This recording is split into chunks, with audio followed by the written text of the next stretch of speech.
sabi ni Kong Gutierrez, mananagot? Policy? Gagawa lang tayo ng policy, mananagot kami? Diba? So, hindi nyo pwedeng sabihin, kasi pinipilit nyo kaming pumunta dyan. Gagawa lang naman tayo ng policy. Ang daming mas maraming mga following ng mga vloggers. Hindi lang political vloggers, kahit sa showbiz at sa ibang mga larangan ng vlogging at content creation, maraming nangyayaring fake news. Maraming nangyayaring siraan. 'Di ba? So, hindi ko maintindihan kung bakit nila pinipilit na kami kung hindi pala kami targeted. 'Di ba? At yun nga no, mga kabayan, dumako nga po tayo dito sa part 2 ng press con na kung saan nga po kinasuhan po ng patong-patong na kasong libelo. Ito pong si Congressman Ace Barbers, nang tawagin po kasi niyang mga pogo vloggers at narco vloggers, yung mga media influencers na pumupuna sa mga ginagawa nilang mali dyan sa Kongreso. Pakinggan nga po natin ang pagpapatuloy dito sa video ito.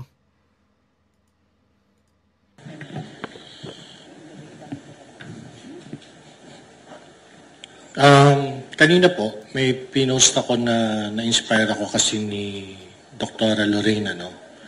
Na yung meron siyang quote na binanggit nung isang araw. This quote was made by Edward Snowden. And it said that when exposing a crime is now treated as a crime, we are ruled by criminals. Alam niyo po, ang nakaharap niyo dito, mga ordinaryong mamamayan, mga professional po, may kanya-kanyang endeavor sa kanilang mga buhay. But ang common denominator po namin is that we are citizens of the Republic, merely expressing our voice, our sentiment, our opinions on issues of national interest.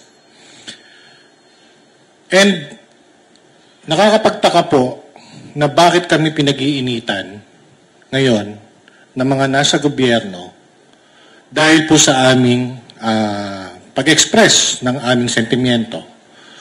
Nakakapagtaka po bakit kailangan nila kaming i-drag sa isang hearing at gusto nilang palabasin na iniimbitahan kami, pero bakit kami pinipilit? At yun nga, hindi na nila maiwasan, sila na mismo, sa kanilang mismo ng bibig ng gagaling, na kami daw po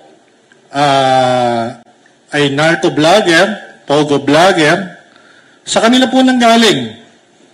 At yan nga po ang dahilan kung bakit ngayon kami nandito, kung bakit po kami gumawa ng hakbang, kung bakit po kami umaksyon. Kasi nga po, parang nagkakagaguhan Para po yatang kami ng mga ordinaryong mamamayan na gusto lang naman namin ng isang matinong gobyerno, gusto lang naman namin na ang ano po dito is that kahit anong kulay namin, kahit ano po ang aming political leaning, iisa lang naman po talaga yung gusto nating mangyari. At yun po yung umasenso, umangat ang ating bayang Pilipinas. Kaya nga po kami nagsasalita, kaya po kami nag-expose ng mga problema sa gobyerno, kaya po namin sinasabi na merong ganitong issues, kaya po namin hina-highlight. At hindi naman din po nanggagaling sa amin yun. Kami rin po ay bumabase lang din naman sa mga nalalaman namin sa paligid-ligid, sa mga nire-report din, sa mga nakikita natin mismo sa gobyerno, di ba? Hindi naman po namin iniimbento ang mga sinasabi namin. Hindi naman po namin yung ginagawang parang, ano lang kami, parang mga kwentong barbero. Kaya po ito ngayon, itong ginawa namin ngayong hakbang laban kay Congressman Ace Barbers. Kasi lumalabas po, siya po yung nagiging siya po yung parang nagiging purveyor ng fake news. Lumalabas po, siya po ang nagkakalat ng ng balita o ng issue na wala naman po siyang pinangahawakan. At kami po yung naapektuhan. Kami po yung tinarget. Ako po mismo, personal, in public, in-identify niya. At sinabihan niya pa ako ng isang homophobic slur. Wala naman ng problema yun Kaya na sinabi din niya na wala rin problema kung tawagin silang estupido. Lalo na ho siya. Pero, yung sabihin niya po na kami, itong mga nakaharap dito, pinabayaran, pinapatakbo, at may sinusunod na programa ng isang sindikato o ng isang grupo na para po kami ay gawing ahente ng pagbagsak o pagsira sa gobyerno. At parang foreign agents pa kami, sinasabi na kami po ay espiya ng isang foreign entity. Ang lupit naman po siguro nun, at hindi naman po talaga tama yon, lalo na po sa isang katulad ni Congressman Barbers na isang public servant. Abuse of authority na po yon, yung ginagawa niya. Abuso na po yon, at ang kinakalaban niya na po ay yung ordinaryong mamamayan na actually yung kapangyarihan niyang ginagamit ngayon sa amin lang din naman galing. Sa atin lang naman din po galing yan. Kaya ito pong hakbang na ginawa namin ngayong araw na ito, tama po yung sinabi ni Attorney Trixie, ito po yung tamang paraan. Ito rin po yung para ipakita namin sa katulad ng stupidong mga congressman na yan, na ito po ang mga avenue na pwede niyong gawin kung kayo ay naagrabyado. Meron na po tayong mga batas, meron na po tayong mga laws na pwede na pong nating gamitin, pwede po nating pwede po nating i-invoke yung mga yan kung tayo po feeling natin na agrabyado tayo. Lalo na po sa mga paninirang puri. So, binabalik lang namin sa katulad ni Congressman Barbers yung ginagawa nila at ginagawa namin at pinapakita namin sa pamaraan na ito sa pagsampa ng kaso sa kanya, laban sa kanya, na ito ang paraan. Ito ang tamang daan. Ito ang dapat nyong gawin. Kasi inakasahan nyo kami. Sinasabihan nyo na kami ay narco, na kami ay pogo vloggers. Kaya dapat, kung meron kayong ebidensya, dapat nagsampa kayo ng kaso. Di ba? Ang nakakapagtaka kasi, bakit kailangan gamitin nyo yung hearing sa House of Representatives, dyan sa TRICOM, para ungkatin nyo ang issue na yan. Kung kayo mismo confident, ikaw Barbers, kung ikaw mismo confident na meron kang pinangahawakan, bakit hindi ka magsampa ng kaso? Kung ikaw at tinamaan sa paninirang puri na ginawa namin, kung meron sa mga congressman na naapektuhan sa mga sinasabi namin, ba't hindi kayo magsampa ng kaso? Bakit nyo kailangan daanin sa kanyang hearing?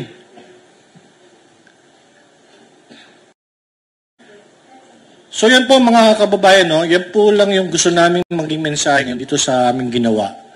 Na kami po, dahil ordinaryong mamamayan, meron po din kami dapat karapatan na ipagtanggol ang aming sarili. At ito nga po ang aming gagawin dahil ito ang naaayon. At ito ang sinasabi ng batas. Maraming salamat po.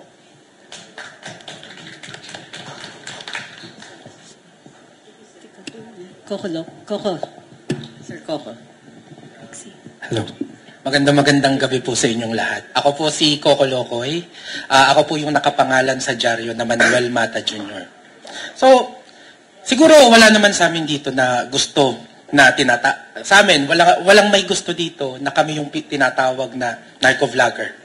Tinatawag na pogo vlogger, anti-Pilipinas, China. Actually, itong mga from the government, tinawag na nila sa amin, makapili, tinawag kaming pro-China, traidor sa Pilipinas. Pero dahil kami, alam namin na pag pumasok kami sa usaping politika, it means may kasabihan tayo na if you cannot take the heat, get out of the kitchen. Pero since gusto pa rin namin ipaglaban ang sa tingin namin nakakabuti sa Pilipinas, ay pinaglalaban pa rin namin. Nandito pa rin kami. Sa akin lang, kung hindi mo kaya ang kritisismo ng mga tao, if you cannot take the heat, get out of the kitchen. The moment na pinasa nila yung kanilang certificate of candidacy, alam nila na ang mga tao ang boss nila. At katulad sa isang kumpanya, ang boss mo may karapatan niyang i-criticize ka sa ginagawa mo. So, hindi kasi pwede, ang hirap pangalagaan ng reputasyon. Sa Pilipinas, lalo na sa Pilipinas, isang mali mo lang, sira na ang reputasyon mo. At lahat kami dito, pinapangalagaan namin yung reputasyon araw-araw, hindi lang para sa amin, kundi para sa pamilya namin. Sabi nga ni Doc Lorraine, ayaw naming madungisan ang pangalan ng mga pamilya namin. Lalo na sa administrasyon na to, na ang hirap mabuhay ng tama. Kailangan mong magdoble kayod. May mga tao na gumagawa na ng masama para lang mabuhay. Pero kami, ginagawa namin yung tama kahit mahirap. Pinapangalagaan namin yung reputasyon namin kahit mahirap sa administrasyon na to na sobrang hirap. Kaya hindi kami papayag, hindi ako papayag. Nasisirain niya yung reputasyon na ang tagal kong pinangalagaan. Pinangalagaan ng mga ninuno ko, ng magulang ko, ng mga kapatid ko. Hindi ako papayag. Una, hindi kasi nila pwedeng masabi na hindi kami tinatarget.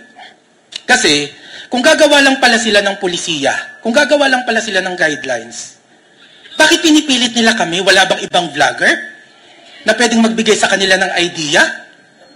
Diba? Kung gagawa lang sila ng guidelines. Si Kong Geraldine, sabi niya, nag-research sa labas. Diba? Na nagtanong-tanong na siya. Kung ganun ka-importante ang opinion namin, makipag-usap siya sa amin. We can provide our opinion outside the Congress na alam namin na kapag nasa Congress, ay ginagamit nila, nagpa-power play sila. So ngayon, kung ganun talaga ka-importante ang opinion namin, they can talk to us saan gusto nyong venue. At bakit kailangan pa, kung polisiya lang pala yan, bakit, sabi ni Kong Gutierrez, mananagot? Policy? Gagawa lang tayo ng policy, mananagot kami? Diba? So, hindi nyo pwedeng sabihin kasi pinipilit nyo kaming pumunta dyan. Gagawa lang naman tayo ng policy. Ang daming mas maraming mga following ng mga vloggers. Hindi lang political vloggers, kahit sa showbiz at sa ibang mga larangan ng vlogging at content creation, maraming nangyayaring fake news. Maraming nangyayaring siraan. Diba? So, hindi ko maintindihan kung bakit nila pinipilit na kami kung hindi pala kami targeted. 'Di ba? Pag wala bang kritisismo, pag wala lang bang kritisismo, saka lang kayo makakapagtrabaho? Pag wala bang kritisismo, saka lang kayo makakapag-isip kung anong makakabuti sa Pilipinas? The moment na pinasok nyo ang gobyerno, dapat alam nyo, dapat nilakasan nyo na ang loob nyo. Kami nga, itinawag nyo ng lahat-lahat eh. Pero hindi kami naging iyakin. Again, kung hindi nyo kaya ang sinasabi ng taong bayan, na ito na lang ang way para ma-express namin yung mga nararanasan namin araw-araw, yung hirap na pangalagaan yung reputasyon namin. Diba? Nahihirapan kami. So, ang way namin para ma-express yung aming paghihirap araw-araw, ay sabihin sa inyo na, hoy, nahihirapan kami. Isipin nyo naman kami. Pero kami na nagsasabi na nahihirapan kami, gusto nyo pa kaming patahimikin. Gusto nyo kaming ikulong, i-contempt. Tama ba yun? Binabayaran namin kayo para alagaan kami. Hindi para sikilin kung anong mga karapatan namin. Relax. Una, hindi kasi ako nakatanggap ng hindi ako nakatanggap ng invitation. Hindi ako nakatanggap ng formal invitation. Narinig nyo naman, na-isend nila kay Dr. Mata. And dahil nga this is just creating a policy daw and everything, I don't think that I am compelled. Kasi there are a lot of more qualified na mga content creator. And I didn't get a invitation. Pero nakalagay sa dyaryo na yung pangalan ko that I am invited. At ako po, nakatutok ako sa mga nangyayari sa bansa. At alam ko na ang mga sinasabihan nila na pogo vlogger, narco vlogger ay kami.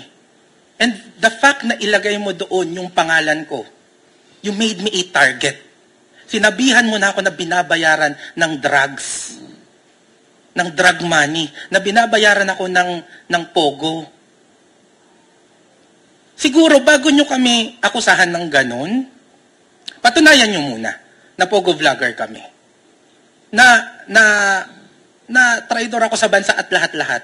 Kasi kung hindi nyo mapapatunayan, bakit ako pupunta dyan? I am not a valid resource person. Pero pinalampas ko eh. Kaya nga hindi ako nakapunta dito. Kasi one day na lang yung nasa Bicol po ako, kaya po ako maitim kasi nagbubungkal po ako ng lupa.